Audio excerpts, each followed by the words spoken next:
Hello friends, आज मैं यहाँ पर अपनी नॉर्मल डिलीवरी की एक्सपीरियंस को आपसे शेयर करूँगी। मैं आपको पूरे वीडियो में बताऊँगी कि कैसे मेरी नॉर्मल डिलीवरी 30 मिनट के अंदर अंदर हो गई और क्या क्या एक्सपीरियंसेस मुझे हुए, ये मैं आज आपसे इस वीडियो में शेयर करूँगी। मैंने इस वीडियो के बारे में बनाने के लिए इसलिए सोचा क्योंकि कई लोगों को मैंने देखा कि नॉर्मल डिलीवरी को लेकर कई लोगों के दिमाग में बहुत सारा भ्रम होता है। कई लोग सोचते हैं कि बहुत ज़्यादा दर्द होता है, कई लोग सोचते हैं कि ये बहुत लंबा टाइम लेता है, बहुत तकलीफ़दायक होता है। तो क्यों इतनी तकलीफ़ लेना, क्यों इतना टेंशन लेना, क्यों ना हम सिजेरियन कर लें। और बहुत से लोग इसी टेंशन और इसी डर के कारण सिजेरियन कराना चाहते हैं क्योंकि उनको सही कॉन्सेप्ट्स और सही चीज़ों के बारे में किसी ने बता कर ही नहीं दिया। तो मैंने सोचा क्यों ना मैं अपनी डिलीवरी के एक्सपीरियंस को आपसे शेयर करूं, शायद ये आपके काम आ जाए। शुरुआत करने से पहले मैं आपसे एक रिक्वेस्ट करती हूँ, ये वीडियो शायद थोड़ा लंबा हो जाए क्योंकि मैं अपने डिलीवरी के एक एक एक्सपीरियंसेस को आपसे जब शेयर करूँगी तो शायद लंबा हो जाए। तो प्लीज़ आप इस वीडियो को एंड तक देखिएगा क्योंकि ये वीडियो आपके लिए बहुत ज़्यादा यूज़फुल साबित होगा और क्या पता शायद आपकी थिंकिंग को ये बदल दे और आपके अंदर के डर को भी ये हटा दे। और अगर ये वीडियो ऐसा करने में साबित हुआ तो मैं अपना इस वीडियो को बनाने का मकसद को यूज़फुल समझूंगी, सक्सेसफुल समझूंगी। तो सबसे पहले शुरुआत करते हैं मेरे बारे में, मेरी नॉर्मल डिलीवरी के बारे में क्या राय थी। मैं एक मेडिकल स्टूडेंट थी, मैंने नर्सिंग किया हुआ है। तो नर्सिंग के टाइम से ही हमसे ये कहा जाता था, हमारे टीचर्स हमसे कहते थे, लेक्चरर्स हमसे कहते थे कि नॉर्मल डिलीवरी में ऐसा पेन होता है जो रिसर्च के आधार पे कहा जाता है 20 हड्डियाँ जब एक साथ टूटती हैं तो कैसा दर्द महसूस होता है। एग्जैक्टली वैसा दर्द आपको नॉर्मल डिलीवरी में महसूस होता है।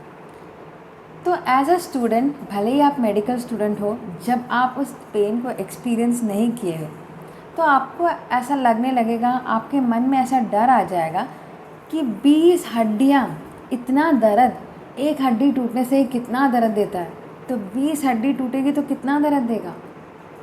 और हमेशा ये दिमाग में रह जाता था कि मैडम ने बोला है 20 हड्डी टूटेगी उतना दर्द देता है। तो उस समय के पहले हमने कभी नॉर्मल डिलीवरी के बारे में बहुत ज़्यादा कभी सोचा नहीं। पर जब ये क्लास हुआ तो हमारे क्लास में सबके मन में एक दहशत फैल गई कि इतना पेन होने वाला है क्या। तो ये थी हमारी 4th ईयर की क्लास का एक डिस्क्रिप्शन। 4th ईयर के क्लास में जो है हमें इसके बारे में बताया गया था। तो उस समय हमने इसका प्रैक्टिकल भी एक्सपीरियंस किया। जब लेबर रूम में हमारी पोस्टिंग हुई तो कई पेशेंट्स आते थे जो बहुत ज़ोर से चीखते थे, बहुत ज़ोर से चिल्लाते थे। कई लोग कोऑपरेट नहीं करते थे और कई पेशेंट ऐसे भी होते थे जो बहुत कोऑपरेट करते थे और बहुत आसानी से उनका डिलीवरी हो जाता था। तो हम सोच में आ जाते थे कि मैडम तो कहती है कि 20 हड्डियाँ एक साथ टूटने पे जैसा दर्द होता है वैसा होता है, तो क्या ये पेशेंट्स जो एकदम अच्छे से कोऑपरेट करके डिलीवरी करा रहे हैं, क्या उनको इतना पेन नहीं हो रहा, या उनकी पेन सहने की क्षमता इतनी ज़्यादा है कि वो कोऑपरेट करने के लिए रेडी हो जा रहे हैं। ये सब हमारे दिमाग में कन्फ्यूजन आता था कि हम असल में नॉर्मल डिलीवरी में होता क्या है, क्या होता है तकलीफ़, क्या सबको होता है पेन, क्या सबको होती है ये तकलीफ़। तो ये हमारे मन में ये जानने की एक मंशा थी।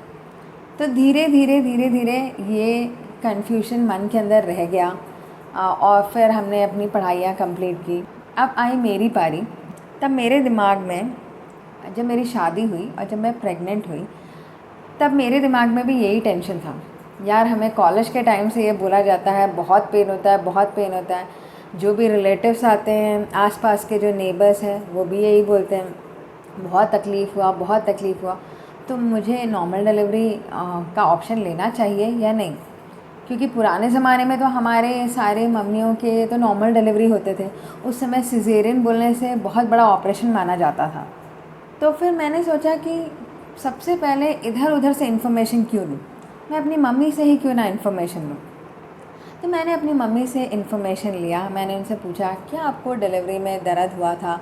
क्या नॉर्मल डिलीवरी में सबको इसी तरह पेन होता है? तो मेरी मम्मी ने कहा कि उनकी दोनों डिलीवरी में उनको ज़्यादा पेन नहीं हुआ, और उनकी दोनों डिलीवरी लगभग 30 मिनट से 1 घंटे के अंदर अंदर दोनों ही डिलीवरी हो गई, और जैसा लोग कहते हैं वैसा उनको दर्द नहीं हुआ। तो उन्होंने भी कहा कि उनके भी टाइम पे ये सब लोग कहते थे कि नॉर्मल डिलीवरी में बहुत तकलीफ़ होती है, बहुत पेन होता है, लेकिन जब उनके साथ हुआ तो उनको समझ में आया कि इतनी ज़्यादा तकलीफ़ सबको नहीं होती, किसी किसी को होती है और किसी किसी को नहीं भी होती है। तो मेरी मम्मी से मुझे एक नई जानकारी मिली कि जैसा हमें नॉर्मल डिलीवरी के बारे में एक जनरल कॉन्सेप्ट बताया जाता है, वैसा नहीं है, सबके साथ एक जैसा नहीं होता। तो मैंने सोचा कि चलो एक चांस ले लेते हैं और देखते हैं कि मेरे साथ क्या होता है। मैं अपने आप को जो भी हो नॉर्मल डिलीवरी के लिए रेडी करूँगी। तो इस मंशा से मैंने सोचा कि मैं सबसे पहले अपने आप को रेडी करूँगी ताकि मेरी बॉडी नॉर्मल डिलीवरी के लिए रेडी हो सके। इसके लिए जब मैं सबसे पहली बार जब प्रेग्नेंट हुई और डॉक्टर के पास जब गई, तो मैंने उनसे पूछा कि मुझे प्रेगनेंसी में क्या एक्सरसाइजेस करने चाहिए, क्या कोई स्पेशल डाइट लेना चाहिए जिससे नॉर्मल डिलीवरी हो जाए। तो उन्होंने मुझसे कहा कि प्रेगनेंसी में सबसे सेफ़ेस्ट होता है वॉक करो, और उसके अलावा आप एक्टिव रहें, घर का खाना खाएं, हेल्दी खाना खाएं, तो इतना काफ़ी होता है। तो मेरे लिए इतना नॉलेज यहाँ पर काफ़ी था कि मैं सबसे शुरुआत करूँ वॉकिंग से। तब वॉकिंग के लिए जब बात आई, तब सबके दिमाग में होता है, यार अकेले कैसे वॉक करेंगे, 9 महीने तक वॉक करना है, एक गोल बनाया है, नॉर्मल डिलीवरी करना है, कैसे अकेले वॉक करूँ। तब मुझे पता चला कि मेरे घर के बगल में जो मेरी नेबर फ्रेंड थी वो भी प्रेग्नेंट थी। उसके और मेरे प्रेगनेंसी के बीच में लगभग 1 महीने का गैप था। उसकी डिलीवरी मेरे से 1 महीने पहले हुई थी। तो हम दोनों सारी चीज़ें बचपन से शेयर करते थे। तो हम दोनों ने ये डिसाइड किया कि क्यों ना हम दोनों साथ में वॉक करेंगे। तो उसे भी मेरा ये प्लान अच्छा लगा और वो भी रेडी हो गई। तो क्योंकि उसकी प्रेगनेंसी जो है ये सेकेंड प्रेगनेंसी थी। उसकी पहली प्रेगनेंसी में उसका एक बेबी 5 साल का था। तो पहली प्रेगनेंसी उसकी सिजेरियन थी, तो उसे ऐसा लगता था कि मेरी सेकेंड प्रेगनेंसी में 5 साल का गैप है, तो क्यों ना मैं इस समय कुछ ऐसे स्टेप्स उठाऊं जिससे मुझे नॉर्मल डिलीवरी हो जाए। तो उसने बोला कि मैं इस बार नॉर्मल डिलीवरी के लिए ट्राई करना चाहती हूँ, तो इसलिए मैं वॉक करूँगी तुम्हारे साथ। तो मैं खुश हो गई। मैंने सोचा चलो मेरे साथ एक पार्टनर मिल गया मुझे वॉक करने के लिए। हम ऐसे ही वॉक करते रहे, सुबह शाम हम 30 मिनट्स वॉक करते थे। यही हमारा एक्सरसाइज था, और घर के सारे रूटीन काम हम करते थे। खाना खाते थे, घर का खाना खाते थे। इसके अलावा ऐसे करते करते 7 महीने बीत गए। जब मेरा 7वां मंथ आया तो मेरी फ्रेंड का 8वां मंथ था। जब 8वां महीना चढ़ा तो उसने बोला कि उसको पेट के निचले भाग में अभी दर्द होता है, थोड़ी तकलीफ़ होती है, और घर में थोड़े कमिटमेंट्स ज़्यादा हैं, तो इसलिए वो अब कंटिन्यू नहीं कर पाएगी। उसे आने की इच्छा है पर वो कंटिन्यू नहीं कर पाएगी। तो ये मेरे लिए थोड़ा सा चैलेंजिंग मोमेंट था कि 7 मंथ्स तक मैंने आसानी से निपटा लिए। अब जो मेरी पार्टनर है वो मुझे छोड़ के जा रही है, तो अब क्या मैं आगे के 2 महीने को सक्सेसफुली कर पाऊँगी। तो असल में क्या था, हम जब वॉक करते थे तो हम बहुत दूर दूर वॉक करते थे, अलग अलग जगह में जाकर वॉक करते थे। तो हम बहुत सारी चीज़ें बातें करते हुए जाते थे, तो समय कैसे चले जाता था पता ही नहीं चलता था। पर अब ये पारी आई थी कि मुझे सब कुछ अकेले करना था। तब मैंने मेरी मम्मी से इस बारे में बात शेयर की, तो उन्होंने बोला मैं तुमसे बस एक ही चीज़ बोलूँगी कि आप जो है 7वां मंथ आपका भी आ गया है, तो आप अब बहुत दूर जाकर वॉक मत करो। आप वॉक करो पर घर के पास में एक प्लेग्राउंड है, वहाँ पर वॉक करो। वहाँ पे आप वॉक करोगे तो क्या होगा, अगर आपको कुछ इमरजेंसी है तो हम भी आपको अप्रोच कर सकते हैं, या आप भी हमको अप्रोच कर सकते हो। तो मैंने बोला हाँ ये अच्छा आइडिया है, शॉर्ट डिस्टेंस में मैं वॉक कर लूँगी, तो इमरजेंसी में कुछ हेल्प की ज़रूरत हो तो अच्छा है। बट प्रॉब्लम ये होती है कि जब आप वॉक करते हो और शॉर्ट डिस्टेंस में वॉक करते हो तो आपको बहुत बोर लगता है कि आप बार बार एक ही चीज़ देख रहे हो, बार बार एक ही लोगों को देख रहे हो। पर मैंने सोचा चलो ठीक है, 2 महीने की बात है, उसके बाद तो फिर ये कंटिन्यू नहीं करना है। तो मैंने क्या किया, मैंने सोचा कि चलो ये बस 2 महीने की बात है, चलो इसे भी फॉलो करते हैं। और ऐसे मैंने कुछ कुछ मोटिवेशनल वीडियोस सुनकर या कुछ गाने सुनकर मैंने अपना वॉक शुरू किया। ऐसे करते करते जब मेरा 7वां महीना कंप्लीट होने वाला था तो मुझे थोड़ी सी प्रॉब्लम होने लगी। मुझे थोड़ा शरीर में खुजली होता था, शरीर में कुछ कुछ पैच मार्क्स आते थे। तो हम उस समय हमारी मौसी के घर गए हुए थे। मेरी मौसी भी नर्स हैं, तो उन्होंने बोला कि चलो तुम मेरे हॉस्पिटल में डॉक्टर को दिखा दो, एक सेकेंड एडवाइस ले लेते हैं।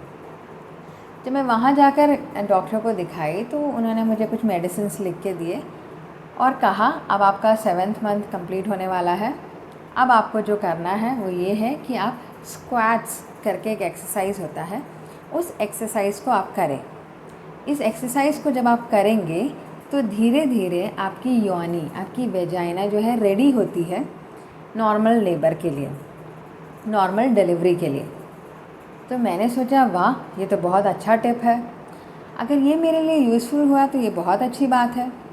तो मैंने सोचा कि चलो अब वॉक के साथ स्क्वाट भी शुरू करते हैं। तो मैंने स्क्वाट्स जो है एक दिन में 10 बार से करके शुरुआत की।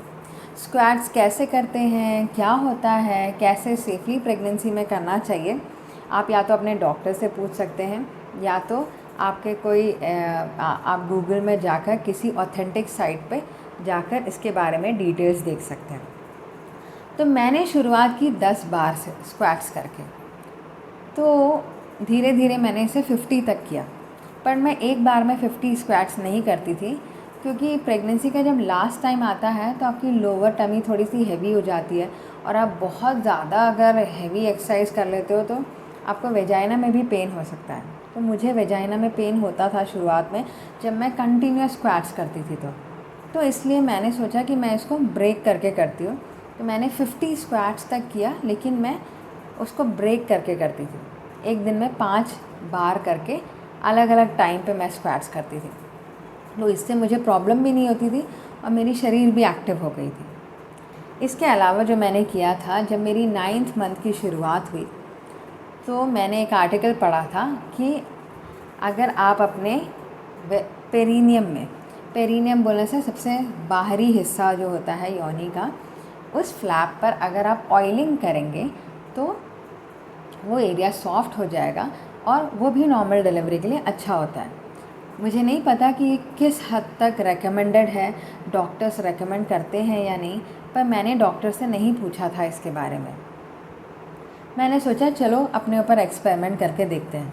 तो सबसे पहले जो मैंने फॉलो किया वो था हैंड वॉश, क्योंकि ये हमारा बॉडी का इंटरनल एरिया हम छूने जा रहे थे। तो सबसे पहले हैंड वॉश की ज़रूरत थी ताकि किसी भी प्रकार का इन्फेक्शन योनि के अंदर ना जाए। तो इसलिए सबसे पहले मैं हैंड वॉश करती थी। उसके बाद मैं एक मिरर लगाकर देखकर ऑयलिंग करती थी। उसके बाद 20 मिनट ऑयलिंग करने के बाद फिर जाकर मैं हैंड वॉश करती थी। ऐसा मैं एक दिन में एक बार करती थी। जैसे तैसे 2 दिन निकले, मेरा टेंशन ख़त्म हुआ। जब मैं 26 तारीख को सर के पास गई तो उन्होंने मेरे बेबी के हार्ट रेट को फिर चेक किया और उन्होंने बोला अभी सब कुछ ठीक है, लेकिन क्योंकि अभी तक आपको पेन नहीं आया है तो हम आपको पेन का एक मेडिसिन देंगे। वो मेडिसिन आपको जाना है और घर पे लगाना है। 2 डोज हम आपको देंगे। एक डोज आप रात को सोने से पहले योनि के थ्रू, वेजाइना के थ्रू अंदर डाल दीजिए। आपको 6 घंटे के अंदर अंदर पेन आएगा। अगर आपको पेन नहीं आया तो आपको अगला डोज लगाना है, और उसके बाद भी आपको पेन नहीं आया तो अगले दिन आप हमारे पास आ जाइए, हम आपका सिजेरियन कर देंगे। तो मुझे बहुत ज़्यादा टेंशन हुआ। हम थे तो मेडिकल एरिया से, लेकिन खुद के बॉडी में अगर हमको कुछ एक्सपेरिमेंट करना है या खुद के बॉडी को दर्द देना है, अगर ऐसी कोई नौबत आ जाए तो टेंशन तो होता ही है। मुझे मालूम था कि मैं ये मेडिसिन को अपने बॉडी में डालूँगी और मुझे पेन होगा, मुझे बहुत तकलीफ़ होने वाली है। तो मुझे डर तो लग रहा था। जैसे तैसे मैंने सोचा चलो ठीक है, मैं ये करूँगी। अब मैंने ये बात अपनी फ्रेंड के साथ शेयर की, जो मेरी नेबर फ्रेंड थी। तो उसने बोला उसकी फ़र्स्ट प्रेगनेंसी में भी सर ने ऐसा ही कहा था, हम दोनों के डॉक्टर एक ही थे। तो उसने बोला कि उसकी फ़र्स्ट प्रेगनेंसी में भी डॉक्टर ने ऐसा ही बोला था, लेकिन फ़र्स्ट प्रेगनेंसी में उसको इतना टेंशन हो गया कि मैं अपने आप को, जो टेंशन मुझे हो रहा था सेम उसे भी हो रहा था। तो उसने बोला कि मैं रात भर सोचती रही कैसे लगाऊं, और सुबह तक मैंने लगाया नहीं, और मैं डॉक्टर के पास गई और उनसे जाके बोल दिया मैंने दोनों डोज लगा लिया और मुझे पेन नहीं आया। और उसके बाद सर ने सिजेरियन किया। मैंने सोचा कि क्या मुझे भी ऐसा ही करना चाहिए, बट फिर मैंने सोचा मैंने जो शुरू से लेके अभी तक जो इतना प्रयास किया है नॉर्मल डिलीवरी के लिए, वो तो सब वेस्ट हो जाएगा। और फिर शायद मैं ज़िंदगी भर यही सोचती रह जाऊंगी कि शायद वो एक स्टेप कर लेती तो मुझे शायद नॉर्मल डिलीवरी हो जाती। तो क्यों ना, जब सब कुछ करके यहाँ तक आ ही गए तो अब ये भी ट्राई कर लेते हैं। जैसे तैसे टेंशन में, डर से मैंने अपने आप को रेडी किया कि नहीं, अब मैं इसको करूँगी। तो मुझे जो मेरी पहचान की सिस्टर थी, उन्होंने मुझसे बोला कि आप जो है इसको रात को 10 बजे मत लगाना, क्योंकि 10 बजे लगाओगे तो आपको ऐसे लगभग 3-4 बजे के आसपास सुबह सुबह पेन हो सकता है। तो उससे क्या होगा कि आपको रात को भाग के आना पड़ेगा। प्लस मेरे पापा का भी हेल्थ कंडीशन उतना अच्छा नहीं था, मेरे पापा के पैर का एक्सीडेंट हो गया था, तो इसके बारे में सिस्टर जानती थी। तो उन्होंने बोला अंकल को भी भाग कर आना पड़ेगा, तो आप बेटर ये है कि आप इसे रात को 1-2 बजे के आसपास लगाओ, तो अर्ली मॉर्निंग अगर पेन आना होगा तो आ जाएगा, और 7 बजे तक पेन नहीं आया तो अगला डोज लगा लेना। मैंने बोला ठीक है, चलो ये भी कर लेते हैं। 10 बजे मैं सोने गई और रात भर मुझे नींद नहीं आई। मैंने अलार्म लगा कर रखा हुआ था। 1 बजे मैं उठी, भगवान का नाम लिया और मेरे हाथ कांपने लगे, बट फिर मैंने जैसे तैसे अपने बॉडी में डाल दिया और डालकर मैं सो गई। फिर भी मुझे डर लगा था, हे भगवान मुझे अभी अभी पेन आने वाला है, अभी हो जाएगा, अभी हो जाएगा करके मुझे डर लगा हुआ था। ऐसे करके सुबह 7 बज गए। सुबह 7 बजे तक मुझे पेन नहीं आया, और वो 6 घंटे का पीरियड वहाँ पर हो जाता है। जब फर्स्ट डोज लगाने के बाद आपको पेन आ जाना चाहिए, तो अब बारी थी मुझे सेकेंड डोज लगाने की। तो मुझे लगा जैसे तैसे मैंने एक डोज़ लगाया, अब मुझे क्या सेकेंड डोज़ भी लगाना पड़ेगा। मैं इसी सोच में थी कि अचानक मेरी मम्मी को मेरी मौसी का कॉल आया। उन्होंने पूछा कि क्या निशा को पेन आया। मम्मी ने कहा नहीं, अभी तक तो नहीं आया। ऐसे बोल के उन्होंने फ़ोन रखा। उनके फ़ोन रखते ही मुझे ऐसा लगा कि मुझे बहुत ज़्यादा तेज़ यूरिन आ रही है और मेरे पूरे कपड़े गीले हो रहे हैं। मैं भागते हुए टॉयलेट की तरफ गई, और वहाँ जाकर मैंने देखा कि मुझे लगा कि यूरिन हो रहा है, बट इस यूरिन को मैं कंट्रोल क्यों नहीं कर पा रही हूँ, और इस यूरिन का कलर पीला नहीं है, लगभग पानी के जैसा है। तो मुझे समझ में आया कि नहीं, ये यूरिन नहीं है, ये मेरी एमनियोटिक मेम्ब्रेन, जिस झिल्ली में बच्चा होता है माँ के पेट के अंदर, वो झिल्ली फट गई है। उस झिल्ली के अंदर जो पानी होता है उसे हम एमनियोटिक फ्लूइड कहते हैं। ये एमनियोटिक फ्लूइड बाहर आने लग गया। ये एक सिग्नल होता है कि आपका लेबर, आपकी डिलीवरी शुरू होने वाली है। तो मुझे समझ में आ गया कि मेरा पेन शुरू होने वाला है। मैंने जल्दी से ड्रेस बदला और मैं दूसरा नाइटी पहनी और पैड लगाया। पैड इसलिए लगाया क्योंकि अगर फ्लूइड और लीक होगा तो पैंटी या मेरे ड्रेस ख़राब ना हो जाए। उसके बाद मैंने मेरी मम्मी को बोला चलो जल्दी हॉस्पिटल चलते हैं, मेरी डिलीवरी का टाइम आ गया है ऐसा लगता है। अब क्योंकि हमें पता था कि अगले दिन हमारी डिलीवरी होगी ही, चाहे सिजेरियन हो या नॉर्मल हो, तो इसलिए हमने पहले से ही सारी चीज़ें रेडी कर ली थी। सारी चीज़ें बोलने से मेरे कपड़े, मेरे बच्चे के कपड़े, मेरे कपड़े, डायपर, सारी चीज़ें हमने रेडी कर ली थी। एक फ्लास्क जिसमें थोड़ा सा गर्म पानी, ये सब चीज़ें हमने पहले से सेट करके रखी थी कि सुबह होने के बाद जो भी हो हमें जाना है, तो उस समय हड़बड़ाने के बजाय हम सारी चीज़ें रेडी करके रखें। अब 7 बजा, 7 बजते ही मुझे जब पेन शुरू हुआ तो मैंने मम्मी को बोला चलो चलते हैं, और हम तुरंत हॉस्पिटल जाने के लिए रेडी हुए। हॉस्पिटल हमारे घर से बस 5 मिनट की दूरी पे था, तो हम लोग जल्दी जल्दी हॉस्पिटल की तरफ गए। वहाँ पहुँचने के बाद मैं और मम्मी हॉस्पिटल की तरफ चले गए और मम्मी ने मेरे पापा से कहा कि आपको शुगर है तो आप जो है नाश्ता करके आ जाइए, निशा की डिलीवरी को शायद टाइम लगेगा, तो तब तक आप नाश्ता कर लो। ऐसा कहकर मेरे पापा नाश्ता करने के लिए चले गए और मैं और मम्मी हॉस्पिटल के अंदर चले गए। वहाँ जाने के बाद सिस्टर ने चेक किया। उन्होंने चेक करके बोला अभी तो 3 सेंटीमीटर खुला है, अभी टाइम लगेगा। तो क्योंकि मैं मेडिकल एरिया से थी तो मुझे पता था 3 सेंटीमीटर मतलब टाइम लगेगा, क्योंकि सर्विक्स का मुंह, ये सर्विक्स का मतलब ये होता है जहाँ से बच्चा बाहर आता है, उसका मुंह कम से कम 10 सेंटीमीटर खुलना चाहिए। 10 सेंटीमीटर खुलेगा तभी आपका बेबी बाहर आने के लिए रेडी हो गया है, इसका मतलब वो है। तो अभी मेरा सर्विक्स 3 सेंटीमीटर खुला था। तो मैंने सोचा अरे भाई अब तो बहुत वक्त है, टाइम लगेगा। ऐसा बोलकर सिस्टर ने जो है मुझे कहा आप टॉयलेट जाइए, टॉयलेट में जाके यूरिन पास कर लीजिए और मैं आपको एनीमा लगा देती हूँ। एनीमा लगाते ही आपको मोशन आएगा। मोशन जैसे ही आपको आए तो आप तुरंत जाके मोशन पास कर लीजिए। पेट अच्छे से खाली हो जाना चाहिए, इस बात का ध्यान रखें। अब मैं आपको बताती हूँ कि इसके पीछे क्या रीज़न है। हमारा जो यूट्रस है, इस यूट्रस के अंदर जब बेबी होता है तो यूट्रस के आगे होता है ब्लैडर जहाँ पे यूरिन भरता है, और पीछे होता है रेक्टम जहाँ पे मोशन भरता है। तो अगर यूरिन पूरा खाली हो जाए और मोशन पूरा खाली हो जाए तो यूट्रस को फैलने के लिए जगह मिलेगा, बेबी को बाहर निकालने के लिए जगह मिलेगा। इसलिए ये कहा जाता है कि आप यूरिन पास कर लीजिए और मोशन पास कर लीजिए ताकि यूट्रस को एक अच्छा स्पेस मिल सके बच्चे को बाहर निकालने के लिए। तो मैंने बोला ठीक है। उन्होंने मुझे एनीमा लगा दिया। मैं टॉयलेट गई, वहाँ जाकर मुझे अच्छे से यूरिन भी हो गया और मुझे मोशन तो इतना हुआ, ऐसा लगा कि मेरा पूरा बॉडी ड्रेन हो गया। उसके बाद मोशन होने के बाद जैसे ही मैं बाहर आई तो मुझे पेन बहुत ज़ोर से होने लगा। हमने मेडिकल की पढ़ाई करते समय उस समय पढ़ा था कि पेन जब आपको बिना रुके आए और बहुत ज़ोर से आए तो इसका मतलब ये है कि आपकी डिलीवरी का आखिरी वक्त आ गया है और धीरे धीरे आपका पेट हार्ड होने लगेगा। मुझे समझ में आ गया कि ये तो डिलीवरी के लास्ट टाइम पे जैसे पेन होता है वैसा पेन हो रहा है। तो मैं सोची कि लेकिन अभी तो मुझे सिस्टर ने बोला था 3 सेंटीमीटर खुला है, तो क्या मैं जो सोच रही हूँ वो सही है या डिलीवरी के लिए और वक्त लगेगा। ये सोच के मैंने सोचा चलो ठीक है, जाकर थोड़ा गर्म पानी पीते हैं, हो सकता है उससे दर्द ठीक हो जाए।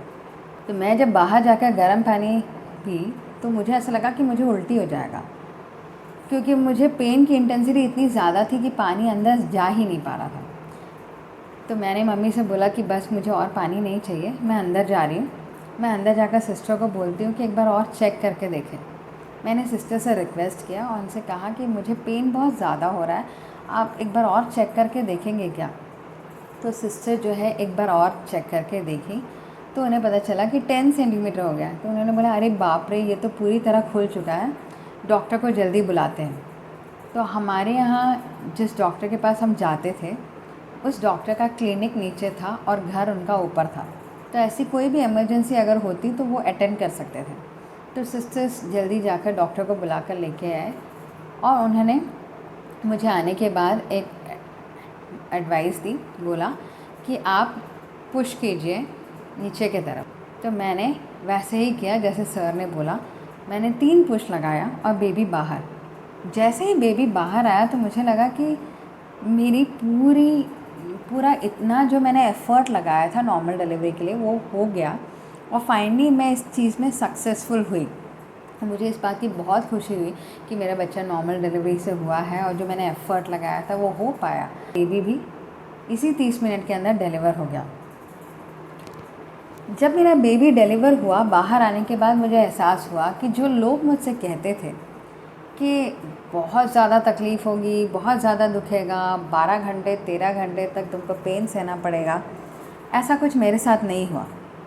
तो इसलिए मैंने सोचा कि क्यों ना मैं इस एक्सपीरियंस को आपसे शेयर करूं, ताकि अगर आपके मन में कोई डर है तो वो दूर हो जाए। क्योंकि हम सबको ये आदत होता है कि अगर हमारे साथ कभी कुछ अच्छा होता है तो हम उसे शेयर नहीं करते, हमारे साथ कुछ बुरा होता है या कुछ डरावना होता है तो हम दूसरों को भी उससे शेयर करके उनको भी डराते हैं। क्योंकि हम तो डर ही रहे हैं तो हम सोचते हैं दूसरों को भी क्यों ना डराएं। तो जितना हमें, कई लोगों की आदत होती है कि जितना हमें दर्द होता है उससे ज़्यादा बताते हैं, और कई लोगों को सच में दर्द होता भी है। लेकिन ऐसे ऐसे भी लोग होते हैं जिनको दर्द नहीं होता, लेकिन क्योंकि ये चीज़ें ज़्यादा बाहर लोग बोलते नहीं हैं तो हमें पता ही नहीं चलता कि ऐसे भी लोग होते हैं जिन्हें नॉर्मल डिलीवरी में पेन नहीं होता। हम सिर्फ उन्हीं लोगों की स्टोरी जानते हैं जिन्हें पेन हुआ, तकलीफ़ हुआ, 10-10 12 घंटे तक उन्होंने पेन सहा। हम वही स्टोरी जानते हैं और वही स्टोरी सुनने में इंटरेस्टेड होते हैं, क्योंकि हमारे दिमाग में तो है कि हमको नॉर्मल डिलीवरी नहीं करना है। तो ऐसे लोग जो उस चीज़ को सपोर्ट करने वाले हैं, हम उसी चीज़ को ज़्यादा सुनते हैं। तो हमें ऐसा नहीं करना है। हमें, हमारे साथ कुछ अच्छा हुआ है तो हमें इसे शेयर करना है ताकि दूसरों के मन का वो भय दूर हो जाए। मेरी नॉर्मल डिलीवरी के बाद मैंने अपने कुछ फ्रेंड्स से जिनकी नॉर्मल डिलीवरी हुई उनसे जाकर बात किया, तो उन्होंने मुझसे बोला कि हम में से कई लोग ऐसे थे जिनकी नॉर्मल डिलीवरी हुई, कुछ लोगों को पेन हुआ और कुछ लोगों को नहीं हुआ। जिन लोगों को नहीं हुआ उन लोगों ने बताया कि उनकी डिलीवरी भी बहुत जल्दी हो गई थी। किसी को नॉर्मल डिलीवरी में एपिड्यूरल लगाया गया था। एपिड्यूरल मतलब आपके लोअर बैक में एक इंजेक्शन लगाया जाता है ताकि आपको दर्द का एहसास कम हो। तो उस मेडिसिन को लगाकर नॉर्मल डिलीवरी हुआ तो उन्हें दर्द का और एहसास नहीं हुआ। किसी की डिलीवरी में ड्यू डेट के 2 हफ्ते बाद तक डॉक्टर ने वेट किया क्योंकि बच्चे और माँ का कंडीशन सही था, उसके बाद उनका नॉर्मल डिलीवरी हुआ। तो मुझे समझ में आया अलग अलग एक्सपीरियंस होते हैं उनके, और सबको एक जैसा तकलीफ़, सबको एक जैसा पेन नहीं होता। तो मेरे फ्रेंड्स, मैं सिर्फ आपसे ये वीडियो इसलिए शेयर कर रही हूँ ताकि अगर आपके मन में कोई डर है या आपने कहीं से स्टोरी सुना है कि सिजेरियन जो है ज़्यादा इजी प्रोसेस होता है और नॉर्मल डिलीवरी में ज़्यादा पेन होता है, ज़्यादा तकलीफ़ होता है, और सिर्फ उस रीज़न से आप नॉर्मल डिलीवरी नहीं कराना चाहते, तो प्लीज़ आप ऐसा मत कीजिए। सबके साथ एक जैसा नहीं होता है, आपको भी ये ध्यान रखना है। आप अपनी तरफ से पूरा एफ़र्ट लगाइए कि आपका बेबी नॉर्मल डिलीवरी हो सके। बाकी चीज़ें आप भगवान के ऊपर छोड़ दीजिए। जो हमारे साथ होना है वो तो होगा ही, लेकिन क्यों हम फ्यूचर के बारे में सोच के हम आज से ही ट्राई करना बंद कर दें। तो प्लीज़ मेरे फ्रेंड्स, अगर आपके मन में ऐसा कोई डर है तो प्लीज़ उसे दूर कीजिए। नॉर्मल डिलीवरी के बारे में जितना हो सके जानिए, जितना हो सके पढ़िए, और मेरा वीडियो अगर आपको अच्छा लगा तो प्लीज़ उसे और लोगों के साथ शेयर कीजिए ताकि उनके मन में अगर कोई डर है, कोई मिथ है, तो वो भी दूर हो जाए। तो मैं आशा करती हूँ फ्रेंड्स आपको मेरा ये वीडियो यूज़फुल लगा होगा। अगले वीडियो में मैं कुछ और नई जानकारी के साथ आऊँगी, और अगर आप चाहते हैं कि मैं अपने अगले वीडियो में अपने प्रेगनेंसी से रिलेटेड चीज़ों के बारे में, चेंजेस के बारे में, जो मैंने एक्सपीरियंस किया उसे आपसे शेयर करूं, तो प्लीज़ मुझे कमेंट सेक्शन पर लिखकर बताइए, मैं उस पर भी वीडियो बनाऊंगी। और एक और बात, अगर आपकी भी नॉर्मल डिलीवरी में आपको पेन नहीं हुआ, कम तकलीफ़ हुआ, तो प्लीज़ उसे कमेंट सेक्शन पर लिखकर ज़्यादा से ज़्यादा शेयर करें ताकि उसे ज़्यादा से ज़्यादा लोग पढ़ सकें, और मेरा ये मोटिव जो है ये वीडियो बनाने का वो पूरा हो सके कि आपके अंदर के उस डर को मैं हटा सकूं। क्योंकि आपको ये जानना बहुत ज़रूरी है कि नॉर्मल डिलीवरी सबकी एक जैसे नहीं होती। तो आप उस कमेंट्स को रीड करके आपकी जानकारी और बढ़ेगी।